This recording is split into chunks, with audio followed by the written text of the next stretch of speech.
여러분과 저희 현장에서 주시는 하나님 말씀 잡고 하나님께 온전한 영광이 되는 예배가 되기를 바랍니다. 오늘 본문의 말씀 가지고 특별히 여러분의 경제와 또 업에 대한 하나님의 음성을 듣고 우리가 언약을 잡기를 바랍니다. 오늘 읽었던 본문 말씀, 우리 지난주에 우리 바울은 고린도 교인들에게 헌금에 대해서 8장에서 나눴죠. 근데 이어서 9장도 역시 헌금에 대한 말씀입니다. 그 연보, 헌금이죠. 굉장히 많은 지면과 내용을 길게 할애해서 헌금에 대해서 많이 말하고 있습니다. 왜 그럴까요? 그만큼 헌금이란 것은 우리 중요한 부분이기 때문입니다. 그래서 8장부터 9장 끝까지 헌금에 대한 내용입니다. 아주 중요한 은혜의 부분인데 우리도 그렇게 중요하게 은혜의 부분으로 우리가 받아야 됩니다.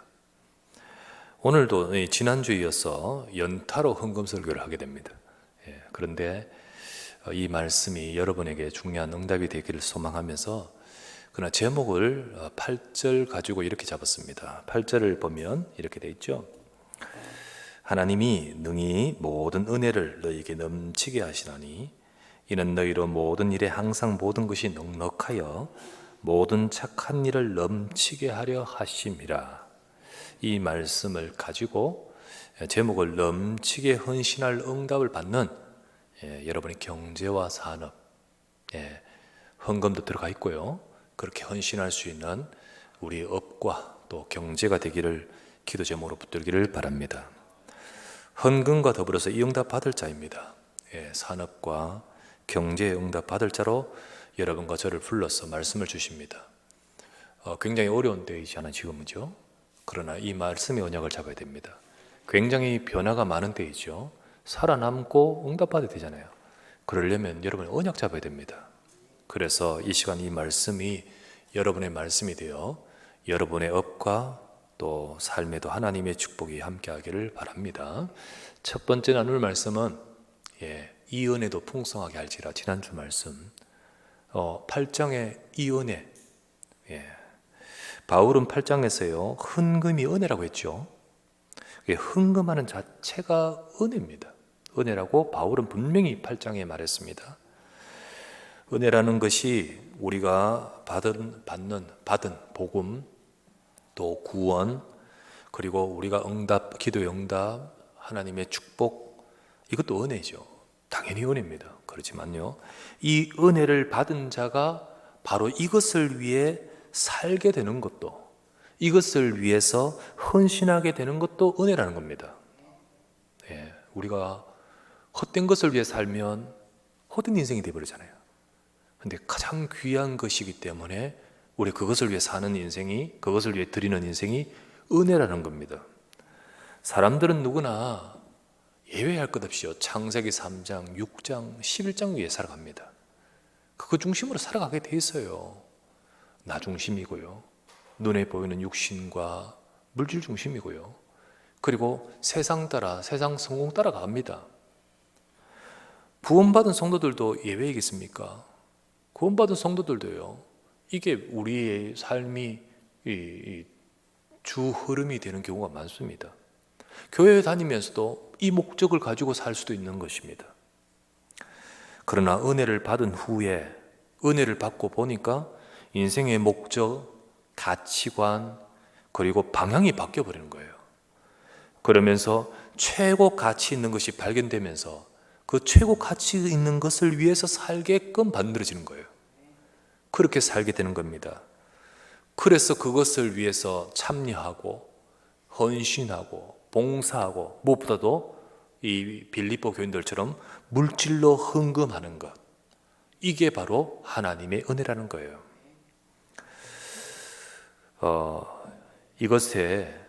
이 자체가 은혜이면서 그 속에는요 더 깊은 은혜가 들어있습니다.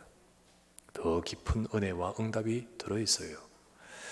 마게도냐 교인들은 환난에 많은 시련이 있었고 극심한 가난 가운데서도 풍성한 기쁨으로 풍성하게 연보했다고 했죠. 그리고 더 나아가서는 더 하기를 요청했다 했습니다. 어떻게 하면 더 할까? 더하기를 원했다고 했습니다. 이 바울의 증언이었습니다.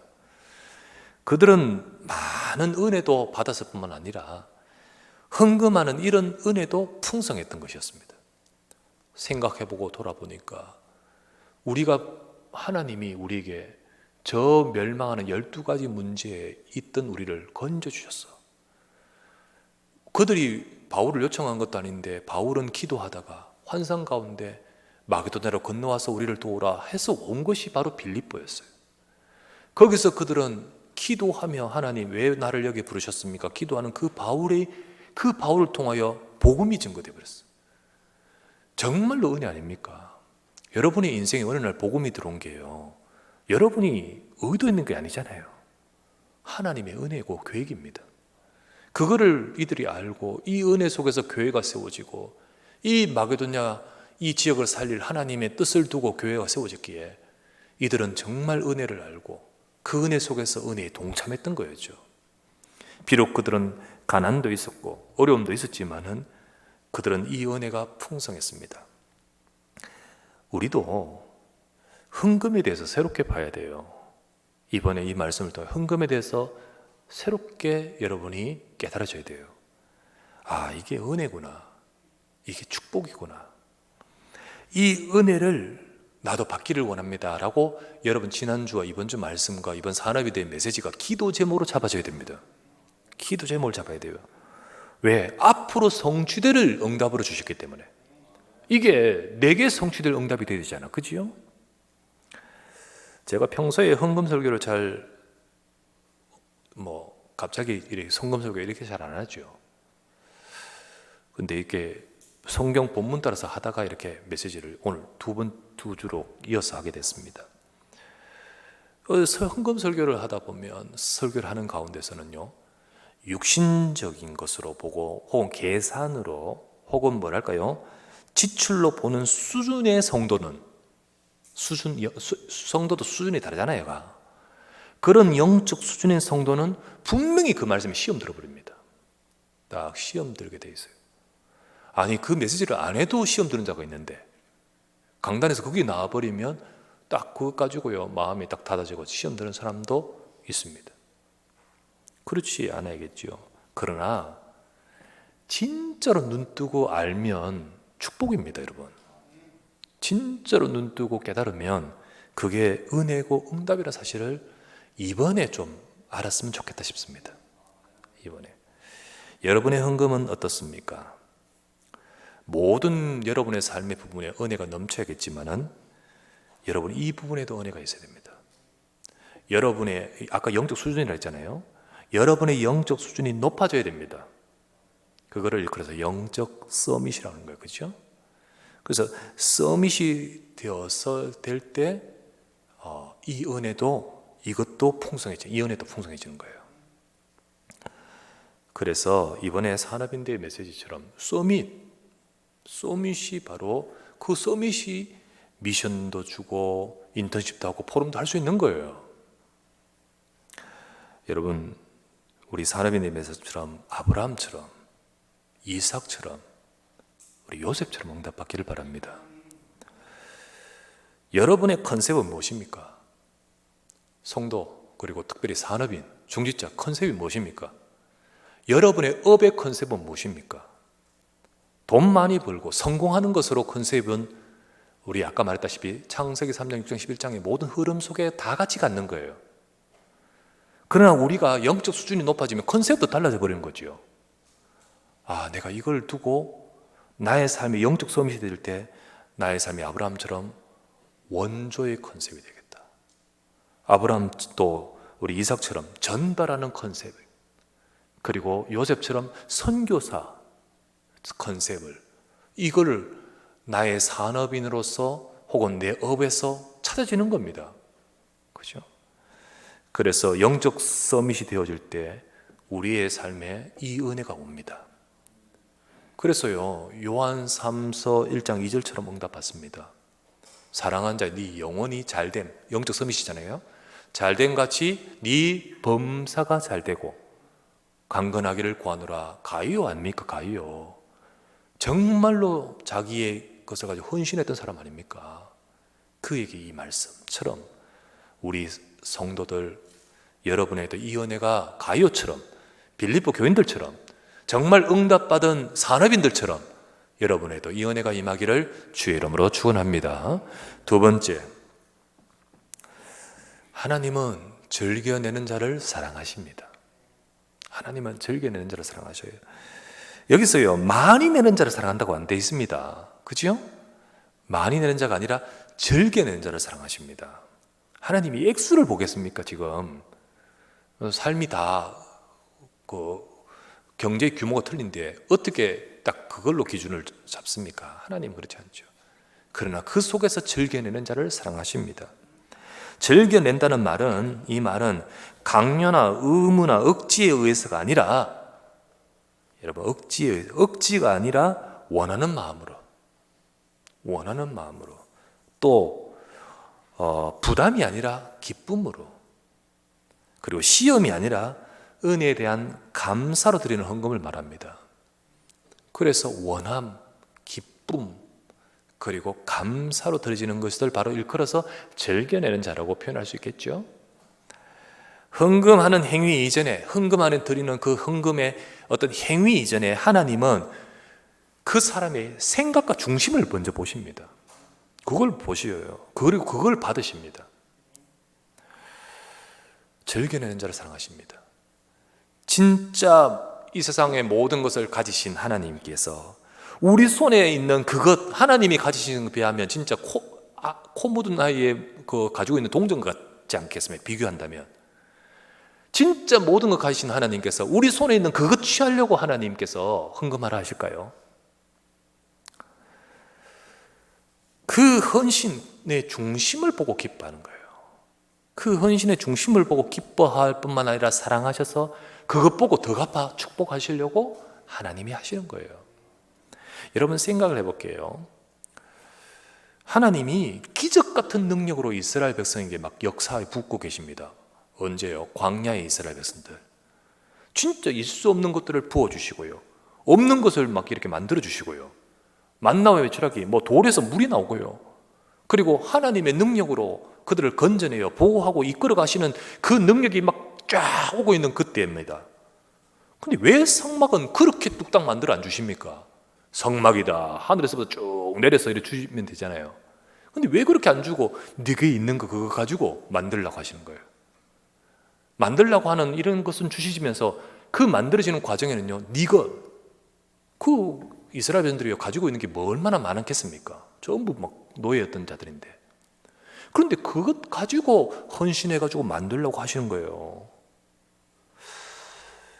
왜요? 이 중요한 것, 언약을 설명하는 성막이잖아요. 언약을 전달하는 성막이잖아요. 이 중요한 가치 속에 그들은 헌신으로 참여되기를 원하시는 거예요. 그리고는 그거 했다고 축복하기를 원하시는 거예요. 하나님이 그래요. 그래서 우리는 우리 액수를 떠나서 정말 가치 있는 복음을 위하여, 가치 있는 전도와 선교와 교회와 정말 가장 중요한 그 일을 위해서 하나님께 감사하며 자원하여 즐겨하여 거기에 내는 것을 하나님은 사랑하신다는 거예요. 지난주 설교하면서 광야 이스라엘 백성을 이야기하면서 또 한 사람 더 이야기했습니다. 사르밧 과부 이야기했죠. 그 엘리야 때에, 어려운 때, 재앙의 때에 엘리야를 섬기면서 헌신했던 사르밧 과부. 여러분 열왕기상 17장을 읽어보시면 됩니다. 그때 이 사르밧 과부가 어떻게 섬겼습니까? 하나님이 엘리야에게 그 사르밧에 있는 과부에게 가서 그를 통하여 너를 또 섬기도록 했다. 하나님이 그런 은혜의 계획을 준비하시는 거예요. 그래서 가서 보니까 그 집에는요, 가루 한 줌, 그리고 기름에 조금, 그거 두고 이 과부 아들이 이거 마지막 먹고 죽어야겠다 라고 생각하고 있는 때였습니다. 엘리야가 가서 그 중에 일부를 만들어서 내게 가져오라. 하나님께서 이 통의 가루와 이 병의 기름이 없어지지 않겠다고 말씀하셨다.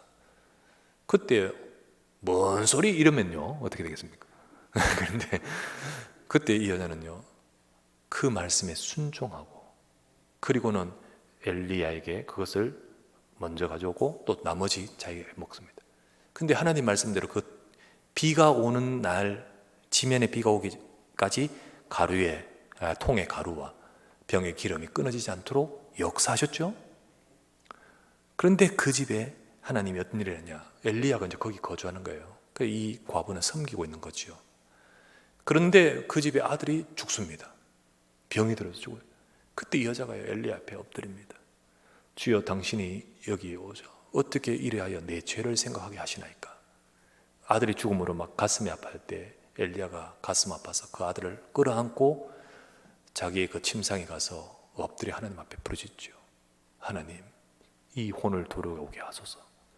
그때 하나님이 그 아이를 살리고 치유하는 역사가 그 집에 응답으로 벌어진 거예요. 참 놀라운 축복이 있죠. 근데 이 엘리야 시대와 비슷한 시대가 엘리사 시대입니다. 바로 거의 같은 시대예요. 그 다음 바로 제자 아닙니까? 엘리사에게도 똑같이 이래 섬기는 사람 여자가 한 명 있습니다. 누구죠? 수넴 여인입니다. 이 본문은 열왕기하 4장입니다. 읽어보시기 바랍니다. 근데 이 열왕기하 4장의 이 수넴 여인은 엘리사가 그 지역에 와서 쭉 사역하고 하는 엘리사를 보면서 이 수넴 여인은 어떻게 합니까? 열왕기 4장 10절에 보면 우리가 보기에 이분은 남편하고, 이분은 과부가 아닙니다. 남편이 있습니다. 우리가 보기에 이 사람은 하나님의 사람이며 중요한 일을 가치 있는 이 최고의 일을 하는데 우리가 어떻게 하면 헌신할까? 우리 집에 방을 만들고, 그리고 책상과 침상과 가구들을 넣고, 그래서 언제든지 와서 편안하게 그러면서 쉬고 먹고 그러면서 사역을 하도록 우리가 헌신합시다. 그래가 제공을 하고 늘 와서 그렇게 하도록 만드는 거예요. 엘리사가 그 집에 가면 항상 거기 가면 거기서 거주하는데 가만히 누워서 생각하면서 고맙고 고마운 거지요. 그래서 엘리사가 어떻게 합니까? 불러가지고 뭘 원하니? 너 원하는 거 혹시 없니? 혹시 왕한테 너희들 이야기 좀 해줄까? 주여, 우리는 백성 중에 있는 사람인데 무슨 왕입니까? 그래 이제 물러가니까요, 특별한 말을 안 하니까. 근데 게하시가, 거기 사환입니다, 엘리사의 몸종, 딱 말합니다.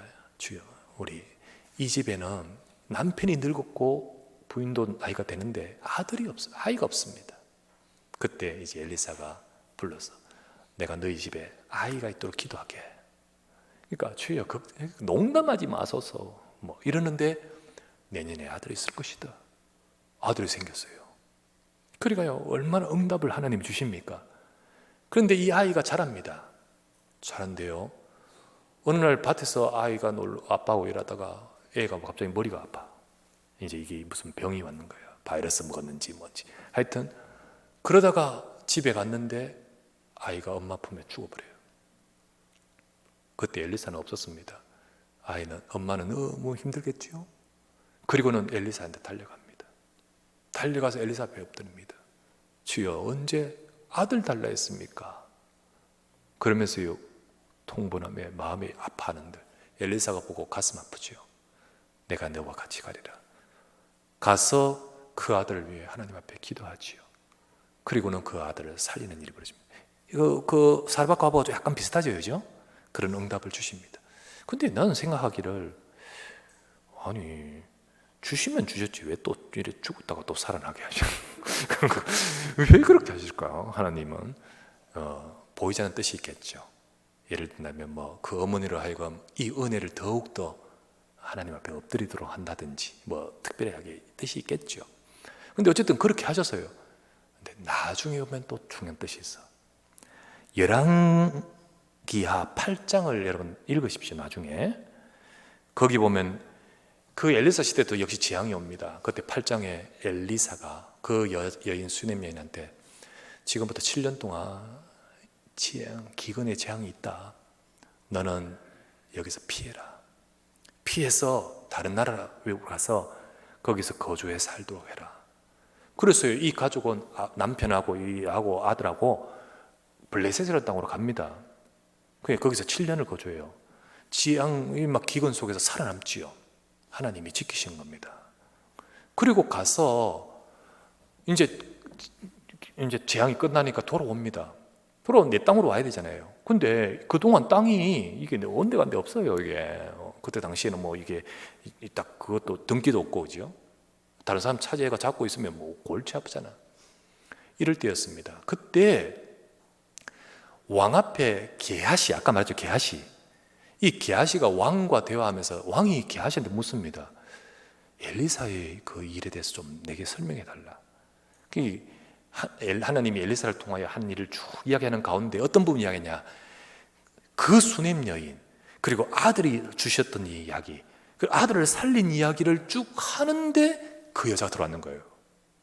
왕에게 와서 이 부분을, 나의 땅을 달라고 요청하러 왔는 거예요. 그때 이 게하시가 놀라면서 이 여자가 그 아들이 이 아들입니다. 그때 왕이요 놀라면서 그 온 요청의 목적이 뭡니까? 그 땅을 찾으려 했잖아요. 그래서 왕이 쭉 듣고 어떡합니까?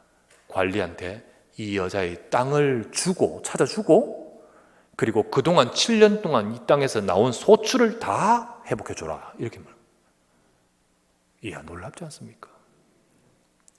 하나님이 이렇게 응답을 주셔요. 그래서 결국은 이 단순히 경제도 지키셨죠. 그리고 경제 회복도 하셨죠. 뿐만 아니라 단순한 그것만 아니라 이들이 정인이 돼버리는 거예요. 정인이. 그 아들은 정인된 인생으로 바꾸는 거예요. 두 여자의 비슷한 시대에 비슷한 역할 하는데, 근데 응답이 수넴년이 좀 더 많습니다. 그리고 뒤에 이어서 응답으로 수넴 여인이 와요. 왜 그럴까? 좀 깊이 묵상해 봤어요. 차이가 뭘까? 그거는 바로 수넴 여자는요, 자발적인 헌신이 있었어요. 순종한 것도 굉장히 중요합니다.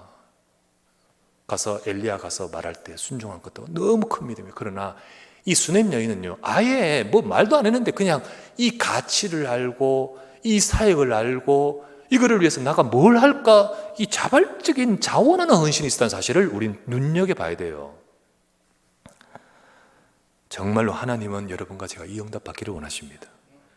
두고두고 축복하시고 두고두고 이어서 축복하시는 장면이잖아요. 경제, 이 수넴 여자가 이런 생각도 없는데 하나님이 지키시고 회복하게 하시고 그 인생이 증인되게 만드시고, 그래서 아들 죽었다 살아난 것도요, 또 뒤에 응답으로 이어지는 거예요.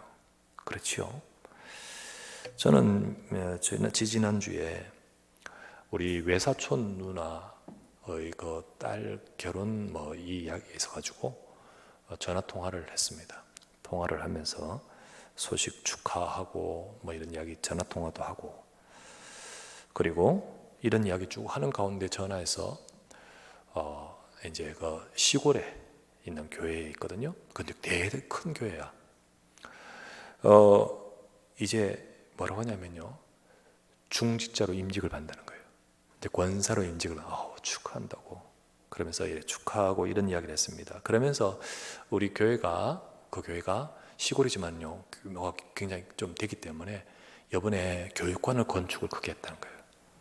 건축을 했는데 60억으로 건축을 했다네요. 그렇냐고. 그러면서 하는 말이 뭐라도 하냐면, 그래서 이번에 중직자 많이 세운다고. 나도 이거 좀 60억이 되기 때문에 우리가 얼마야 될지 지금 고민이 많이 된다고. 분담이 많다고. 이런 식으로 이야기를 쭉 하더라고요. 그 쭉 하면서 그래서 중직자를 이번에 목사님이 많이 세운다.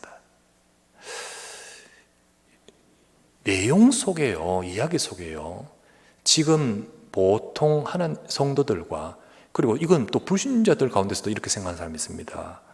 중직자를 왜 세우고 하느냐? 교회 헌금, 어떤 그 건축 헌금이나 중요한 그 일을 하는 데 있어서 중직자 하면서 헌금 내기 위해서. 그거를 우리 그 누나 입에서 이런 생각이 만연되어 있구나, 이런 생각이 딱 가지고 오구나. 왜 세우냐? 그거 헌금하는데 이제 지금 필요하기 때문에 세우는 거예요. 그래서 그 중직이 대가처럼 느껴져요. 중직 세우면서 그거 프로젝트를 하는 거예요. 대가처럼 느껴져요. 근데 이게 은연중에 가지고 있습니다, 생각을.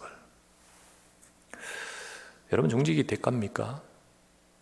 또 그거 위해서 중직자 세웁니까? 아니죠. 저는 우리 교회 중직자 세우면서 얼마 내다 그 자체가 나는 굉장히 그 개념이 난 처음부터 싫었어요. 그래서 돈에 대해서 언급을 한 번도 한 적이 없어요.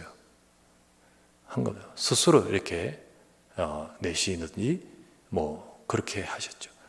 그래서 우리 일대 장로님 세워질 때 이분들이 많이 헌신해가지고 그게 건축 헌금이 우리 건축하는데 기본이 되어버렸습니다. 바탕이 못 됐죠. 그리고 그 다음 우리 하셨죠. 근데 제가 고민이 되는 게 이런 생각이 있으면 안 돼. 그래서 지난번에 뭐라고 말씀드렸냐면 아예 이 우리 교회 이거 없애면 어떨까요? 그냥 돈 그거 내는 거 하는 거 하지 말고 행사는 치러야 되니까 행사 소요비만 딱 내고 그리고는 진짜로 각자 헌금해라. 하는 사람 있고 안 하는 사람 있겠지만 헌금하라. 그러면 어떨까요? 라고 말씀을 장로님들한테 드렸죠. 그때 장로님들이 그렇다고 하면서 그러나 장로로 세워지는 분들은 이건 해야 된다고 그렇게 말씀해서 그래서 참 좋은 생각이 같다고 그래 장로님들은 그렇게 하도록 하자고 그러나 액수는 절대 또 제가 정하지도 않고 알아서 하는 가운데 하셨죠. 그래서 안수집사 권사님은 그거 없이 그냥 하는 가운데서 알아서 헌금하시더라고. 근데 내가 그러나 염려되는 부분은 중에 하나는 이게 헌신 없이 그냥 세워지는 그냥 무가치한 것으로 느껴지는 저는 안 된다는 거죠. 그죠? 안 됩니다. 왜? 이 헌신의 직분이라는 사실을 모르고 하면 안 되겠지요. 그래서 자원하는 마음이 돼야 되는 거예요. 자원하는 마음. 그 이후에도 그 세워질 뿐만 아니라 앞으로도 계속. 그래서 스스로 그러면 세워진 분들 중에 그 이후에 감사헌금을 하셨을까요? 많이 하셨을까요? No comment. 네, 있고 없고 뭐 있으시고 그렇겠죠. 중요한 건 하나님이 기뻐하시는 헌금을 하셔야 해요. 하나님은 아십니다. 수냄 여인 아십니다. 단순히 그때만 네 축복받으라 이게 아니고 두고 하나님은 아십니다. 하나님이 사랑하시는 헌금을 하시기 바랍니다. 그래서 즐기는 자 사랑하시기 때문에 5절부터 7절이 바로 지금 오늘 본문의 5절부터 7절이 하나님이 사랑하시는 헌금입니다. 뭡니까? 5절 9장 5절 그러므로 내가 이 형제들도 먼저 너희에게 가서 너희가 전에 약속한 연보를 미리 준비하게 하도록 권면하는 것이 필요한 줄 생각하였노니 이렇게 준비하여야 참 연보답고 억지가 아니니라. 준비하십시오. 헌금 준비하세요. 이게 여러분 기도가 준비되고 마음이 준비되어야 됩니다. 두 번째 하나님이 사랑하시는 헌금 두 번째는 6절입니다. 이것이 곧 적게 심는 자는 적게 거두고 많이 심는 자는 많이 거둔다 하는 말이로다. 여러분 이건 양을 말하는 게 아닙니다. 심는 대로 거두게 돼 있습니다. 이게 이치입니다. 세상 이치를 두고 하는 말입니다. 세상 이치에 심는 대로 많이 심으면 당연히 많이 거두지요. 적게 심으면 적게 거두는 그 이치인데요. 그런데 그러면 영적인 것은 어떻게 심어야 하느냐는 거죠. 우리 심는 대로 거둔다면 우리가 어떻게 심느냐가 중요한 거예요. 우리가 어떻게 심어야 되냐. 물론 많이 심어야 되겠습니다. 그러나 그것보다 중요한 것은 우리가 뭘 위해 심으며 또 어떻게 심을 것이냐. 그대로 거둘 겁니다. 그래서 우리가 헌금하면서 여러분 아무 생각 없이가 아니라 정말 우리가 무엇을 위해 어떻게 그 답은 갈라디아 6장 7절에서 8절입니다. 갈라디아 6장 7절에서 8절 이것도 같은 성경 구절입니다. 자, 제가 읽어볼게요. 스스로 속이지 말라. 하나님은 업신여김을 받지 아니하시나니 사람이 무엇으로 심든지 그대로 거두리라. 자기 육체를 위하여 심는 자는 육체로부터 썩어질 것을 거두고 성령을 위하여 심는 자는 성령으로부터 영생을 거두리라. 심는 대로 거둡니다. 그렇다면 복음을 위해 심는 자가 되라는 거지요. 진짜로 영원한 것을 위해 심는 자가 되라는 거예요. 네 보물이 있는 것에 네 마음도 있는데 진짜로 네 보물이 사탄의 심부름하는 곳에 심을 것이냐, 영원한 것을 위해 심을 것이냐는 거예요. 심는 대로 거둡니다. 하나님이 기뻐하시는 헌금 두 번째입니다. 세 번째 하나님이 기뻐하시는 헌금은 7절입니다. 각각 그 마음에 정한 대로 할 것이요 인색하거나 억지로 하지 말 것이니 하나님은 즐겨내는 자를 사랑하시니라. 즐겨내십시오. 이 말은 여러분의 마음에 억지가 아닌 감사와 원하는 마음과 이 수냄 여인과 같은 그런 중심 속에서 하시란 말입니다. 하나님은 이를 사랑하신다고 했습니다. 사랑하셔요. 그래서 하나님이 사랑하시는 우리 하나님의 백성들과 여러분의 업이 되기를 주의 이름으로 축원합니다. 세 번째, 그래서 여러분과 제가 더 많이 거두며 헌신할 산업과 경제 응답을 받아야 된다. 더 많이 거둘 뿐만 아니라 더 많이 헌신할 산업과 경제입니다. 하나님이 기뻐하신 일에 의무가 아닌 즐겨 헌신하는 자를 하나님은 사랑하신다 했지요. 그래서 그 일에 더욱 헌신하게끔 하나님은 더욱 축복하시는 겁니다. 8절이 그 말이었습니다. 하나님이 능히 모든 은혜를 너희에게 넘치게 하시나니 이는 너희로 모든 일에 항상 모든 것이 넉넉하여 모든 착한 일을 넘치게 하려 하심이라. 그걸 넘치게 하려고 하나님은 더 넉넉히 부으신다 했잖아요. 진짜로 하나님이 즐겨내는 헌신한 자를 사랑하여 그 일을 더 하도록 더 넘치게 부으신다고 하시는 거예요. 이것을 볼 수 있는 눈이 필요해요. 이거를 보는 눈이, 아는 눈이 필요해요. 헌금이라는 게 당장은 지출인 것 같죠. 그렇기 때문에 그거를 지출을 아끼는 것이 이익인 것처럼 현실적으로 딱 보이죠. 그러나 진짜 그럴까요? 그것이 이익일까요? 아니면 내가 그 지출을 더더욱 많이 할 수 있도록 하나님이 더 채우는 것이 이익일까요? 뭐가 더 이익일까요, 여러분? 단순히 하나님이 더 경제응답뿐만 아닙니다. 여기 플러스 네 인생이 세복하는 인생, 세계복음하는 인생, 네 업이 2, 3절 살리는 인생의 그 가치만큼 하나님이 축복해 버립니다. 여러분 어느 게 이익일까요? 이거를 못 봐. 당장만 볼 때가 많죠. 그러니까 영적 수준이 컨셉이 낮은 거죠. 하지만 여러분이 진짜 응답받으면 이게 보입니다. 하나님은 성도들의 업에 이 빛의 경제의 언약을 주셨습니다. 나의 의식주만이 아니라 2, 3절 살리는 업으로 축복하시려고 하시는 거예요. 그겁니다. 하나님이 이삭에게 한 해 100배의 축복을 주셨잖아요. 어떻게 한 해에 100배의 축복을 주십니까? 그런데 하나님이 하시면 하시잖아요. 그죠? 하나님이 하시면 하십니다.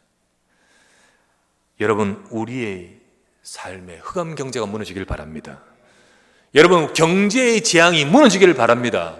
하나님이 말씀하신 이 빛의 경제가 임할 때 흑암 경제가 무너지잖아요. 우리의 삶에, 가정에 잘못된 투자, 잘못된 보증, 수시로 일어나는 경제사고, 채무, 도박, 그리고 사기, 그게 반복되면 안 되잖아요. 하나님이 빛의 경제를 허락하여 주십시오. 이 응답이 있어야 되잖아요. 여러분이 실컷 사단의 심부름하고 벌게 벌고 경제하다 실컷 인생이 세상 것 따라서 사단 심부름하는 인생 되지 말고 복음을 위한 인생의 발자취를 남기는 인생 되지 않겠습니까? 여러분, 복음 가진 산업인의 컨셉을 찾으십시오. 복음 가진 산업인의 컨셉을.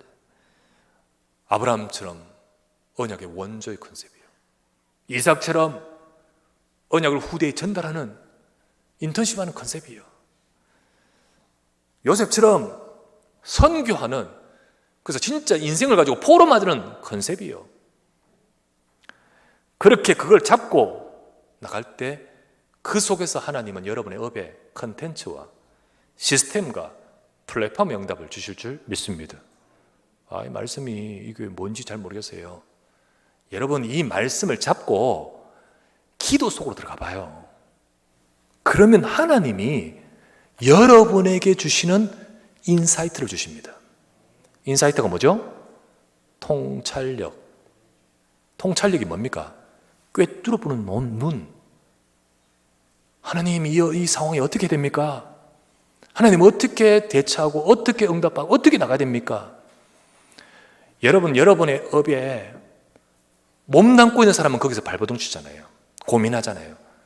그런데 이 언약이 없이 고민하면 내가 죽어요. 그러나 이 언약을 잡고 하나님 앞에서 이사하면 하나님은 인사이트 주십니다. 그때 주시는 것을 통하여서 컨텐츠가 나오고, 그때 시스템과 플랫폼 응답으로 하나님이 살리는 세계복음화의 빛의 경제 응답을 받아가게 만드는 겁니다. 그래서 8절이 응답됩니다. 8절이. 여러분, 8절이 응답되기를 바랍니다. 그래서 오늘 우리 이 말씀대로 넘치게 헌신할 응답받는 우리 경제와 산업의 축복을 누리는 우리 모든 사랑하는 성도들과 여러분의 업이 되기를 주의 이름으로 축원합니다. 전능하신 아버지 하나님, 감사합니다. 하나님은 즐겨낸 자를 사랑하신다 했습니다. 복음을 위한 가장 가치 있는 것을 위해, 하나님의 뜻을 위해 마음껏 헌신하고 즐겨 헌신하며, 하나님이 이것 때문에 더 넘치게 헌신하고 착한 일을 할 수 있도록 넉넉히 채우는 축복이 우리 성도들의 업과 삶에 있게 하옵소서. 우리 구주 예수 그리스도 이름으로 간절히 기도드리옵나이다. 아멘.